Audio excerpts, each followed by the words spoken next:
Yes, my dear students, today we are going to learn the subject which is your science and technology. This is your paper 2 of standard 10. This is your new chapter, that is chapter number 8, which is cell biology and biotechnology. अब तक की हमने chapter number 7 complete कर चुके हैं. आज हमने नया लेसन स्टार्ट कर दी है, that is your chapter number 8. Actually, what do you mean by cell? Cell is something, but it is the structure, basic structural and functional unit of life, my dear students. In this chapter, we are going to study about what do you mean by cytology. Cytology क्या है? उसके बाद हम जो पढ़ेंगे that is your stem cell. Next we are going to learn the topic that is the stem cell research के बारे में हम पढ़ेंगे. उसके बाद हम पढ़ेंगे embryonic stem cell.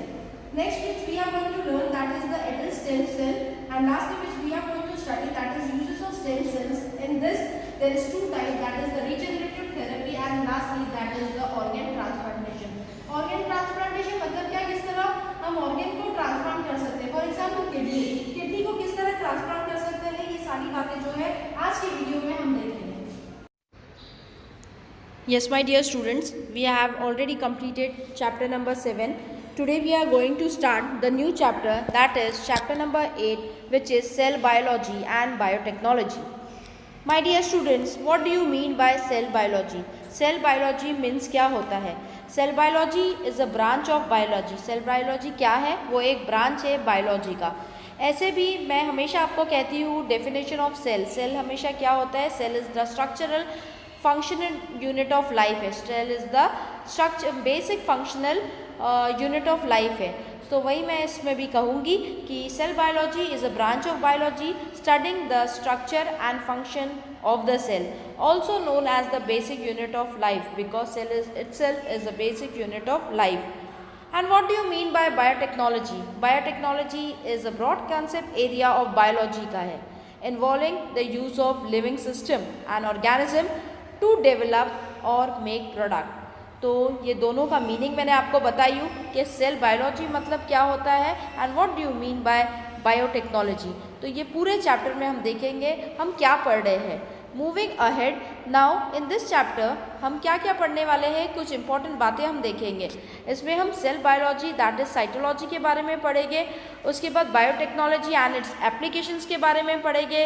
Next we are going to learn about stem cell and the lastly which we are going to study that is important stages in development of agriculture. Moving toward the first topic, हम पहली topic की तरफ जाते हैं और देखते हैं कि ये लेसन में हमें क्या बतला रहा है और हम इससे क्या सीख रहे हैं. What do you mean by cytology? Cytology का मतलब क्या होता है? Cytology is nothing but it is a branches of biology का and medicine concern with the structure and function of plant and animal cell. इसका मतलब होता है साइटोलॉजी. अब हम ये देखेंगे पैराग्राफ में क्या लिखा है. Earlier we have studied the structure, types and organelles of the cell. हमने बहुत बातें पढ़े हैं सेल के अंदर, जैसे कि उसका स्ट्रक्चर, उसका ऑर्गेनेल, उसका type, everything which we have been studied. This is called as cell biology. और ये कुछ नहीं बल्कि इसको हम सेल बायोलॉजी कहते हैं या तो हम साइटोलॉजी कहते हैं. ऐसे भी मैंने आपको सेल बायोलॉजी का छोटा सा डेफिनेशन बताई थी कि it is a branch of biology studying the structure and function of cell के बारे में हम पढ़ रहे हैं. Also known as the basic unit of life, my dear students. Beside above mentioned points, it include the study of cell division. इसमें हम cell division के बारे में पढ़ेंगे and many other aspects of the cells के बारे में. There are revolutionary changes in the field of human health due to cell biology. तो दिन से दिन जैसी because of technology आ रही है, दिन से दिन जो है इंसान की जो है हेल्थ में तब्दीली भी आ रही है. हम देखते थे पहले कैंसर था पर उसका कोई इलाज ज़्यादा नहीं था, पर आज कैंसर जो है आम बीमारी हो गई है. अब आप देख रहे हैं 2020 में कोविड-19 जो बीमारी आई थी, it is a very serious problem to all the humans living in this world. ये सारे के लिए एक बहुत बड़ा प्रॉब्लम था. ये बीमारी सुन के ही लोग डरते थे. आज भी लोगों के दिल में दहशत है, इसीलिए लोग फेस मास्क लगा के घूम रहे हैं. आप देख रहे हैं लॉकडाउन से लेके अब तक आपकी स्कूलें चालू नहीं हो रही है. Why? Because it is a very serious problem. ये बीमारी इंसान की अगर ठीक नहीं हो तो इंसान की जान भी जा सकती है. सो जैसे जैसे टेक्नोलॉजी बढ़ रही है उतनी ही बीमारियां भी बढ़ रही है. सो माय डियर स्टूडेंट्स, ये आपका काम है कि आपको आगे चल के क्या करना चाहिए. Why? Because you are the future generation to build a nation, my dear student. आपको ये nation को बनाना है because you are a big power. You have the power to build this nation, my dear students. Now in this chapter हम देख रहे हैं क्या लिखा है इसमें. Research institute specially dedicated for research on cells are establish. कहाँ पर रिसर्च हो रहे हैं, कहाँ पर ये एस्टैब्लिश किए गए? एट पुणे के अंदर and Bengaluru which is in India. National centre for sale science, इसका वेबसाइट भी यहाँ पर दिया है एट पुणे एंड स्टेम, जिसका यहाँ पर वेबसाइट दिया हुआ है at Bengaluru, are involve in valuable research. So this are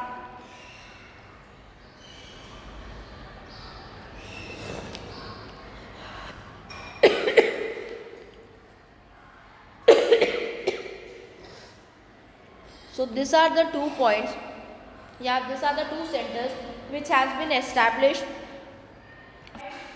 Now we are going to see about the stem cell.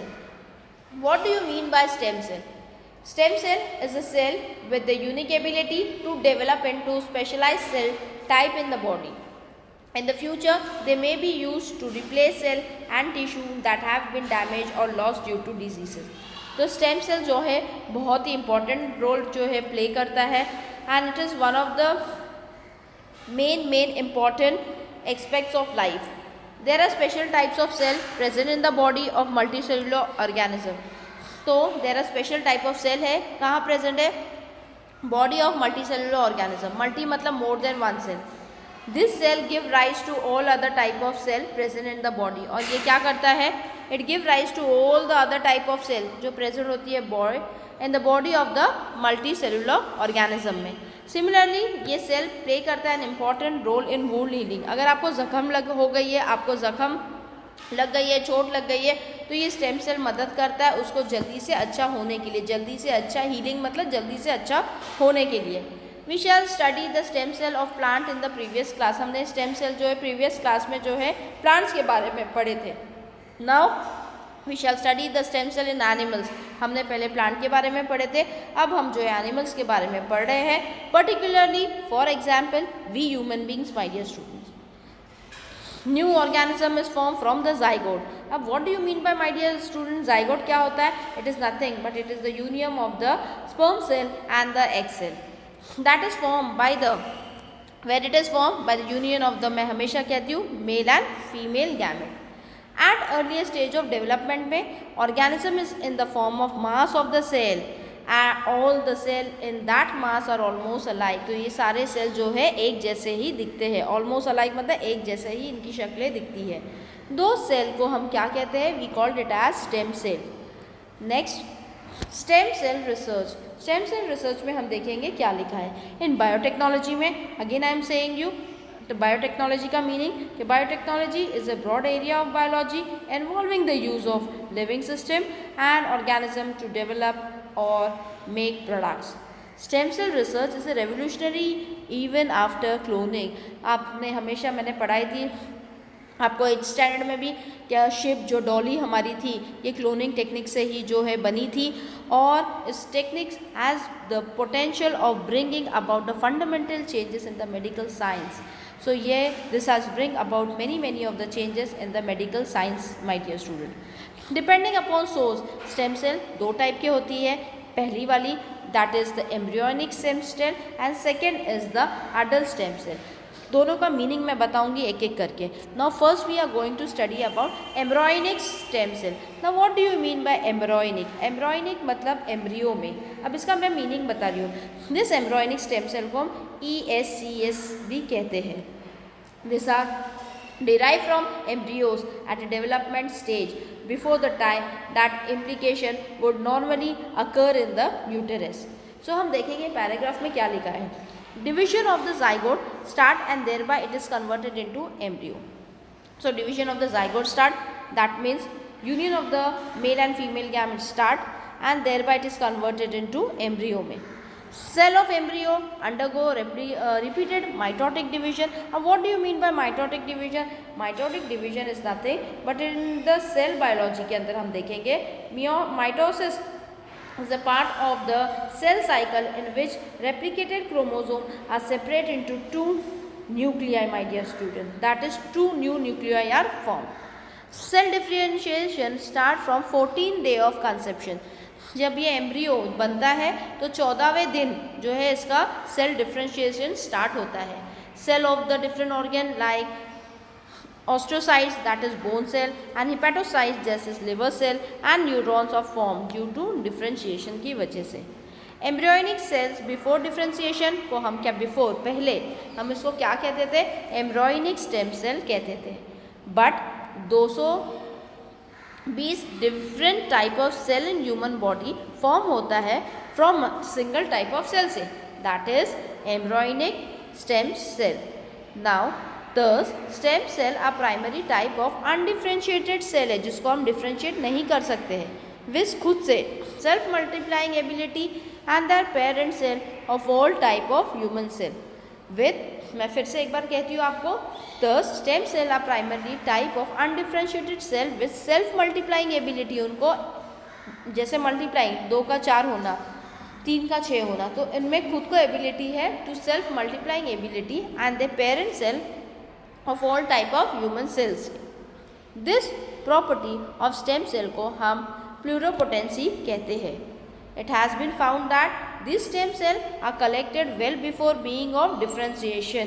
on कौन से दिन पे, 14वें दिन पे, that is during 5th and 7th day and cultured with certain biochemical stimulus in the laboratory में. As per the stimulus they can form themselves into desired type of cell में बन सकते हैं और इसी वजह से thereby tissues and finally into वो organ में वो develop होता है.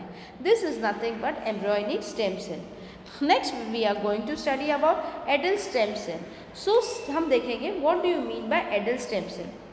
Adult stem cell are nothing but they are very very rare.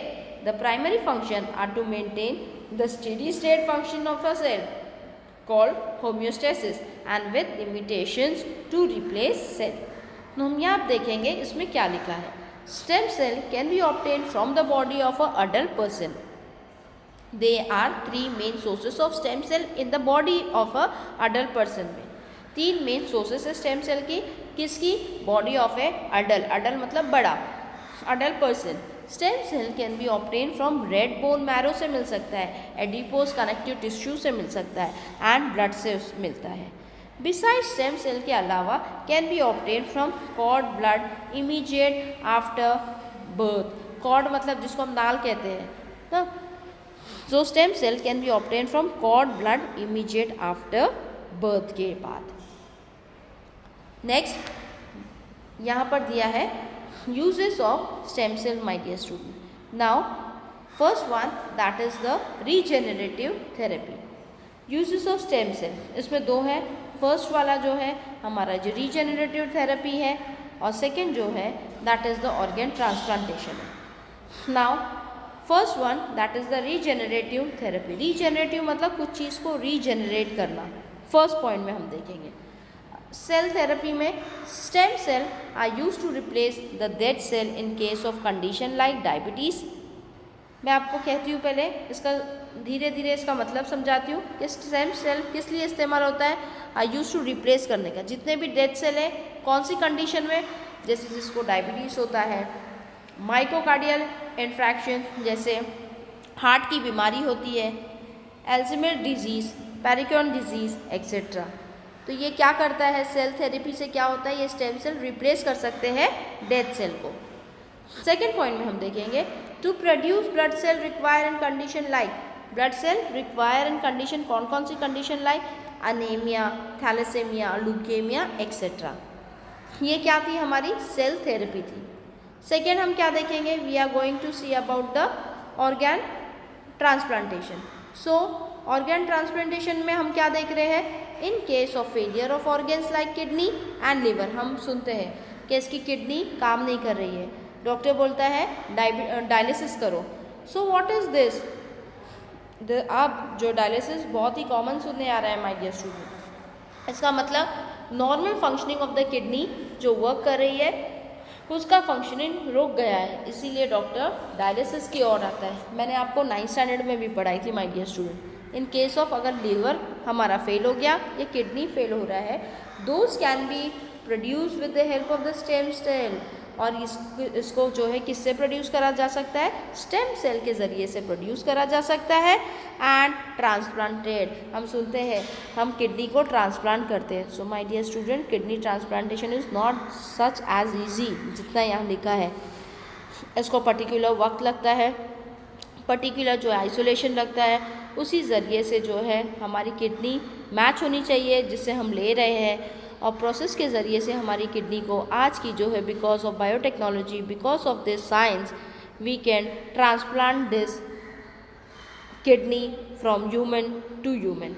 सो आज हमने जो है बहुत सारी बातें पढ़ी है। We had seen in cell biology and biotechnology में साइटोलॉजी पढ़े थे, हमने स्टेम सेल के बारे में पढ़े, उसके बाद हमने एम्ब्रियोनिक स्टेम सेल के बारे में पढ़े।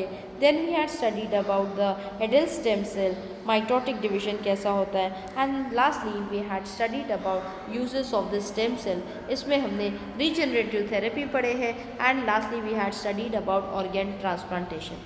माय डियर स्टूडेंट्स, हम धीरे धीरे करके ये पूरे चैप्टर को अच्छी तरह से समझेंगे क्योंकि ये आपके लिए नया कंसेप्ट है और धीरे धीरे समझ के लेना ये चैप्टर को आपके लिए बहुत इंपॉर्टेंट है बिकॉज बोर्ड के लिए it is one of the very important topic. और जो लेसन नंबर 7 की नोट्स है मैं आपको PDF करके भेजूँगी, वो आपको लिखना रहेगा। और ये लेसन नंबर 8 जब कंप्लीट होगा इसकी भी मैं PDF करके आपको क्वेश्चन एंड आंसर सेंड करूँगी। आपको लिखने के साथ साथ आपको याद भी करना है और जो भी सवालात आप लिख रहे हैं उसको आपको पॉइंट्स में लिखना है। माय डियर स्टूडेंट, बार बार मैं आपको ये ताकीद कर रही हूँ कि क्या बोर्ड में पैराग्राफ के आंसर्स एक्सेप्ट नहीं होते हैं। You will be getting wrong 0 marks for that answer, भले आपका आंसर राइट हो। तो एक सिस्टमैटिक वे से पॉइंट्स वाइज से आपको आंसर को लिखना है। इसकी कोशिश आपको बहुत ही अच्छे से करनी है क्योंकि अभी आप कुछ महीनों में बोर्ड का एग्ज़ाम देंगे। So this is one of the very important topic, very important lesson. धीरे धीरे आपको समझना है, जो लेसन के आगे आगे पार्ट में चलती रहूँगी। हर धीरे धीरे मैं आपको ये चैप्टर को अच्छी तरह से समझाने की कोशिश करूँगी और आपको अच्छे से समझ के लेना है। यहाँ पर मैं अपने लेसन को कंप्लीट करती हूँ। अस्सलाम वालेकुम व रहमतुल्लाह।